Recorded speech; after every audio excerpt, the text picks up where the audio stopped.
My final question to you is somewhat related to the previous discussion, and that is about Prime Minister Narendra Modi ji. Can you tell us why he is important for the Dharmic civilization? And also, if you could tell us about why there are so many people who like him, but there are also certain people, who dislike him and who feel threatened by him. Yes, very important because these are leading energies in the country today. Now, Narendra Modi was part of a longer movement that's come up in India. In fact, basically, as we said, the independence movement was very strong. It was also a Bharatiya renaissance, a Dharmic renaissance. And then it got suppressed under the Nehruvian rule. And then it gradually started to come up again in various ways, including with the global spread of all the yoga, Ayurveda, Vedanta, Buddhist traditions. So he represents the ascendancy of that return to India's independence movement inspiration. So it's not something coming from the outside, it's going back to roots of India's real independence movement and continuing that, bringing out then the value of Bharatiya traditions, International Yoga Day, Ayurveda, honoring temples.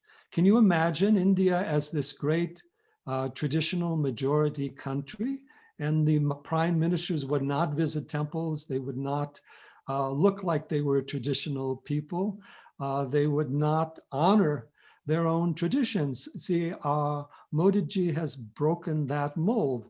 Honoring Shiva. Honoring Shiva has nothing to do with going against one group or another. If we look at the oldest seals coming out of Harappa, we have Pashupati, we have the Lord of the Animals, we have Shiva and Siddhasana. It is a great heritage there. But Modi ji's extended that diplomacy. He's reached out to the entire world. He has more connections with, he's hugged more world leaders, we might say, than anyone else. He's been honored by Saudi Arabia and the Islamic world, by Japan, all throughout Europe, so many places. He's one of the main ecological leaders in the world today. And so he's brought India back to the world stage. He's also raised India economically, politically, and also militarily, which is very important in the type of world that we live in today. In India itself, of course, he's done so much to help the poor with the sanitation, with the power, with the electricity, with the education, with raising women on various levels, women in the government and the military. So he's brought about not just simply kind of a return to India's past, but a futuristic view of a united and integrated India that honors the past, but also looks towards the future and has a global vision of Bharat and is willing to work with everyone. I mean, what other leader can meet with the presidents of the, whether it's Obama, whether it was Trump, whether it's Macron, Merkel, Putin, even with Xi of China, he had so many meetings, Abe of Japan, the Shah, I mean, the Ayatollah of Iran, I mean, there's all the Saudi kings, all of that. He's been in communication with everyone. He's not excluding anyone, and he's not demanding an ideology from anyone.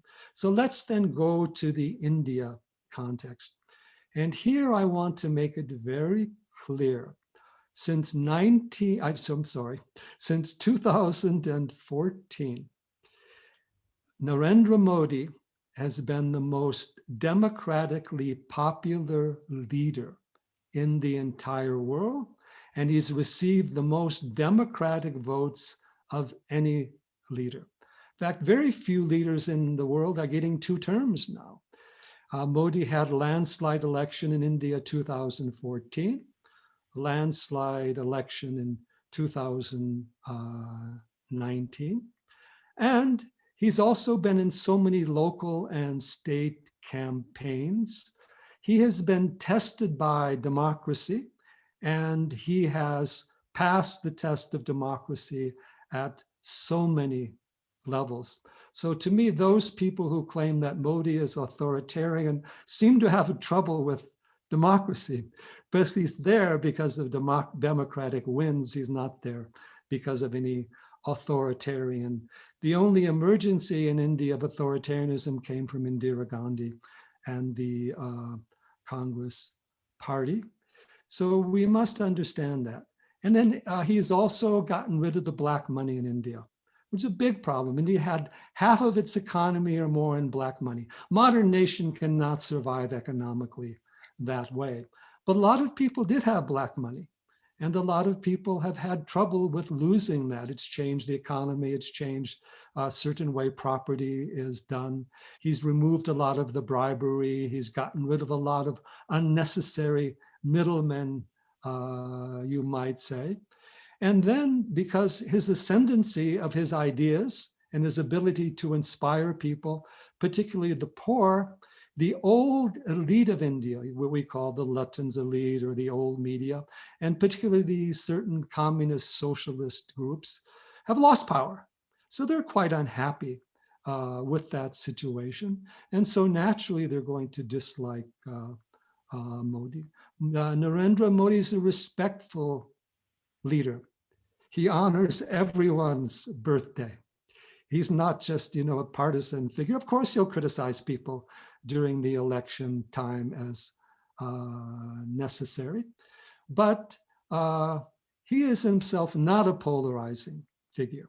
What's polarizing to people is losing some of their privilege from the past. And some of the groups that have lost that privilege are in academia. Some of the groups are in media. And so they will have their things to say. And certainly you can criticize. Democracy is open criticism. But I find it strange people shouting that Narendra Modi is authoritarian. Obviously, their voice is not being stifled. And of course, he's passed laws through Lok Sabha, Rajya Sabha. He's just not making emergency decrees upon the country. Supporting all branches of government, he made sure to have a very good legal ruling for the Ayodhya case. He didn't go forward with an independent prime ministerial judgment. He supported all the branches of the government and the state governments, honoring the different state governments involved. So he is a very important and crucial leader. In our media world today, everybody can be hated and reviled. You see that every political leader in the world, you can find their detractors. But Modi's staying power. India is the world's largest democracy. So I think more votes have been cast in favor of Narendra Modi and his party since 2014 than for any other party in the world. China's not a democracy at all. Pakistan, borderline, a lot of the Islamic world, not democracies. India is the world's largest democracy. Let's honor that democratic experiment. And that has brought out Narendra Modi. And if things are passed through legislation, they should be honored. Street protests should not substitute for legislation. It should be part of the process. So that is what I would say about Modi. And understand Modi's personality. As again, some people in the West like to say, oh, he's right wing.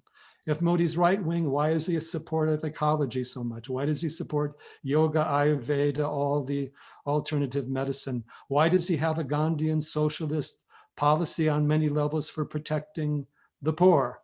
Why is he engaged with communication and diplomacy with every group in the world, including the Islamic world?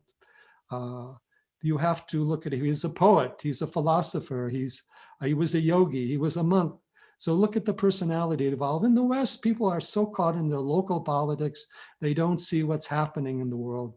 And what's happening in India is rising. To understand India, you forget about right and left in the West. Go back to this idea of dharmic civilization and India's need to renew its civilization, its tradition, and to modernize them. Look at the embracing of science, technology, even the vaccine that's coming out of the Modi government, the forward looking there. So this is, I think, what we need to do. New India, other leaders are there, new leaders are there, but let's look at them in their own right and try to understand what they are doing. And here we see an awakening, very far to go yet, but we do see an awakening, a new India rising. And again, because of the going back to the inspiration of the independence movement gurus, Modi also honors Sri Aurobindo. He's doing back to Mahatma Gandhi for important activities today. So I would close with those particular words. Hari Om, Shri Gurubhyo Namaha. Thank you so much, Acharya-ji. I think it has been extremely insightful, but also inspiring. And it has been a very enriching experience for me, and I'm sure all our viewers as well. So I'm very grateful to you for sharing your insights on the variety of subjects that we've discussed today. Thank you so much for sharing all of that. Namaste. Namaste.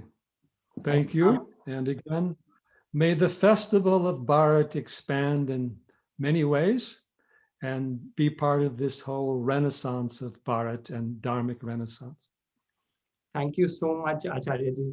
And to our viewers, I would like to request you, please do continue supporting us. Please do subscribe to both our channels, the Festival of Bharat and Chitti Media, and do share our videos. We'll be back with another such inspiring conversation. Until then, take care and namaste.